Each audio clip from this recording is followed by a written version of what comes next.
ओ भाई किस दुनिया में रहते हो? बाहर तो निकलो जरा। पीडीएम की हुकूमत को जो लोग गालियां दे रहे हैं, आप पर महंगाई का कोई असर नहीं हुआ। आप बिजली के बिल खुशी से दे रहे हो। आप अपनी जो है गाड़ी है या मोटरसाइकिल है जो भी है, आप पेट्रोल पंप पे जाते हुए आपको खौफ नहीं आता? कह चुके हैं कि जो इमरान खान है वो खुमैनी बन के उभर रहा है। क्या आज साफ कर दें बड़ा लीडर जरदारी साहब हैं या इमरान खान है? खोसा साहब, जो पीपल्स पार्टी के वर्कर्स हैं वो ये गिला करते हैं कि आप बजाय इसके कि ये कहें कि बिलावल वजीर आजम बनेगा, बार बार यही कहते हैं कि इमरान खान वजीर आजम बने जा रहे हैं। हो सकता है इस वजह से वो आपसे नाराज हो, गिले शिकवे कर रहे हो। देखें, बिलावल मैं कहता हूँ, चाहता हूँ, बीबी का बेटा है, नवासा है उसका, लेकिन बिलावल अवाम की ताकत से बने, पावर पॉलिटिक्स से ना बने।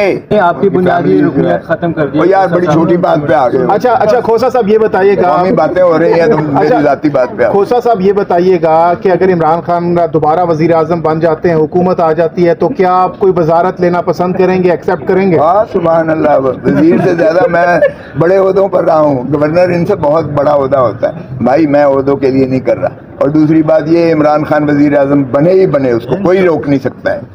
ये जो अवामी पजीराई है इसको कोई रोक नहीं सकता। एक बात, और दूसरी बात, जरा मेरी वजारत का भूल जाओ। मेरी वजारत ना मैं इंटरेस्टेड हूँ, ना मैंने वजारत के लिए या किसी लालच के लिए किया है। मैं पाकिस्तान के लिए खड़ा हूँ, आइन की पीटीआई में भी शामिल नहीं होंगे अगर खान साहब घर आकर आपको इन्वाइट करते हैं? यार अभी तो मुझे जरा एंजॉय करने दो ये वकालत का फेज जो है। यानी आगे जाके इरादा है आपका पीटीआई में शमूलियत का? नहीं, आगे कुछ भी हो सकता है, लेकिन सवाल ये है कि मैं कौम और मुल्क के लिए पहली मेरी तरजीह है आइन पर अमलदारी की जाए, रूल ऑफ लॉ होना चाहिए इस मुल्क में। जमहूर को हक दो, जमहूर को, अवाम को हक दो।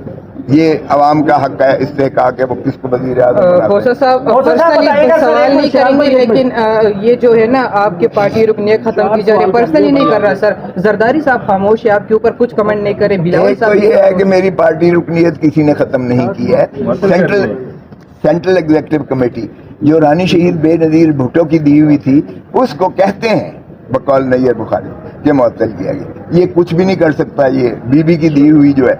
और वो 4 आने की मेंबरशिप जो अभी तक मुअत्तल नहीं हुई, वो जुल्फ़िकार अली भुट्टो की दी हुई है, बाबा शहीद के हाथ की दी हुई है, वो भी कोई ख़त्म नहीं कर सकता। और आर्टिकल 17 में ये लिखा हुआ है, ये मेरा हर शहरी का इस्तेहकाक है वो पार्टी बनाए। वो पार्टी उसे नहीं निकाल सकती, वो खुद चाहे तो वो पार्टी से निकल सकता है या वो इख्तलाफ कर सकता है। तो इसलिए ये बड़ी छोटी बातें हैं, कानून कोई पढ़ता नहीं है। नैयर बुखारी ने पढ़ा है पहले, ये आइन मैंने दर्ज करवाया, ये पीपल्स पार्टी का पढ़ा है उसने। कभी वो रोक सकता है कि क्यों इमरान खान की वकालत क्यों कर रहे हो? ये कोई रोक सकता है दुनिया का बंदा?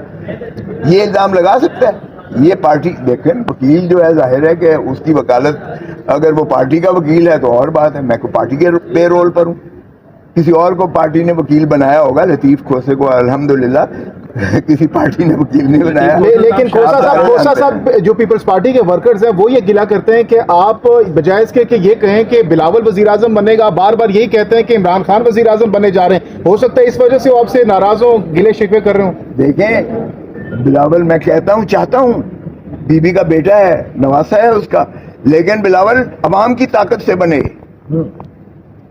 पावर पॉलिटिक्स से ना बने।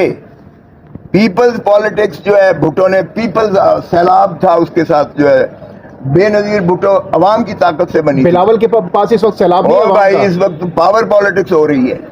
पावर पॉलिटिक्स में पहले था इलेक्टेबल्स का, भुट्टो ने इलेक्टेबल्स को जीरो कर दिया था, जिसको खंबे को भी टिकट दी थी तो हुआ। अब इमरान खान ने जीरो कर दिया इन इलेक्टेबल्स को।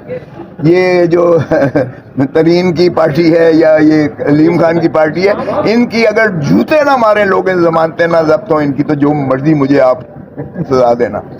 इसलिए ये जो है पावर पॉलिटिक्स में इलेक्टेबल्स जब खत्म हो गए तो फिर आप उनको देख रहे हैं जो फरिश्ते हैं। लतीफ खोसा साहब, इस तरह में उनको करने दो यार।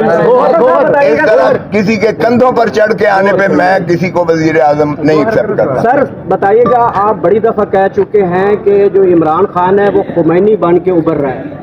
क्या आज साफ कर दें बड़ा लीडर जरदारी साहब हैं या इमरान खान है? देखिए, ये मुआवजे वाली बात तो है नहीं। अवामी पजीराई, इस वक्त आप गली में चले जाएं किसी पर, आपको पता चल जाएगा। मैंने जरदारी साहब और बिलावल के साथ मेरी मीटिंग हुई थी 1.5-2 महीने पहले। میں نے کہا جی کیا آپ کو وہی کہوں ایک زرداری سب پہ باری اگلی باری پھر ذرا جو آپ کے خوش آمدی 24 گھنٹے آپ کو کہتے ہیں یہ سچ بتاؤں. میں نے کہا باہر نکلے من من کی لوگ گالیاں دے رہے ہیں. او بھائی کس دنیا میں رہتے ہو؟ باہر تو نکلو ذرا. پی ڈی ایم کی حکومت کو جو لوگ گالیاں دے رہے ہیں آپ پر مہنگائی کا کوئی اثر نہیں ہوا. آپ بجلی کے بل خوشی سے دے رہے ہو. آپ اپنی جو ہے گاڑی ہے یا موٹر سائیکل ہے جو بھی ہے آپ پیٹرول پمپ پہ جاتے ہوئے آپ کو خوف نہیں آتا؟ آپ کو جو تباہ حالی پہ ملک کو کھڑا کر دیا ہے اب اس کے بعد کوئی رہ گیا ہے پی ڈی ایم کے پاس کوئی بیانیہ عوام کے پاس جانے کا؟ یہ جا سکتے ہیں عوام کے پاس ووٹ مانگنے کے لیے؟ تو کس زمانے میں کس دنیا میں موازنہ کر رہے ہو؟ ایک دفعہ تو یہ چڑھ کے بولے گا, بعد میں دیکھا جائے گا کہ کس طرح سے کون سیاست کرتا ہے اور عوام کس کو پذیرائی دیتی ہے. کوسا صاحب آپ ماضی آپ کے سامنے ہے. کوسا صاحب کیا قائد اعظم کے بعد آپ کو لگ رہا ہے کہ واقعی جمہوریت کی جو حکومت بنتی ہے وہ جمہوری حکومت بنتی ہے؟ جو ماضی قریب کو آپ دیکھ لیں 48 سے لے کے 2023 تک جو بھی حکومتیں بنی ہے کیا عوام کی طاقت سے بن کے آ رہی ہے حکومت؟ لیکن یہی تو بڑی بدقسمتی ہے پاکستان میں. ہم نے قائد اعظم محمد علی جناح کو 1948 میں ان کی ایمبولینس کے ٹائر پھٹ جاتے ہیں. اب اندازہ کریں وہ اسپتال نہیں پہنچ سکتے اور راستے میں ان کی ریلت ہو جاتی. لیاقت علی خان کو 1952 میں ہم نے گولی مار کے مار دیا اور ان کے قاتل کو بھی دفن کر دیا. اس کے بعد ہمارے سول بیوروکریٹس آ گئے, محمد علی بوگرا فلانا فلانا فلانا, اور پھر ملٹری بیوروکریسی نے سیدھا ٹیک اوور کر دیا. اور اس کے بعد ہم نے ایبڈو لگا کے وہ جو ہمارے فاؤنڈر فادر تھے ان کا نام و نشان کو بھی ہم نے بند کر دیا اور 22 خاندانوں میں ہم نے پاکستان کو سپورٹ کر دیا. یہ ہم نے آزادی دی. کھوسا صاحب اور اس کے بعد بدقسمتی سے آپ نے دیکھا جس طرح 2 لخت ہوا اور پھر جو ہے ظاہر ہے کہ بھٹو جوائنٹ پاکستان کے تو لیڈر نہیں بن سکتے تھے کیونکہ وہ تو مجیب الرحمان کی جو ہے میجورٹی تھی اور بنیادی طور پر پاکستان کی تحریک چلی ہی بنگال سے تھی. وہ ہم سے زیادہ پاکستانی جو تھے بنگال میں انہوں نے. کھوسا صاحب عمران خان صاحب کی حکومت آج چیف جسٹس قاضی فائز شاہ کی عدالت میں چیف جسٹس بننے کے بعد آپ پہلی بات پیش ہوئے ہیں.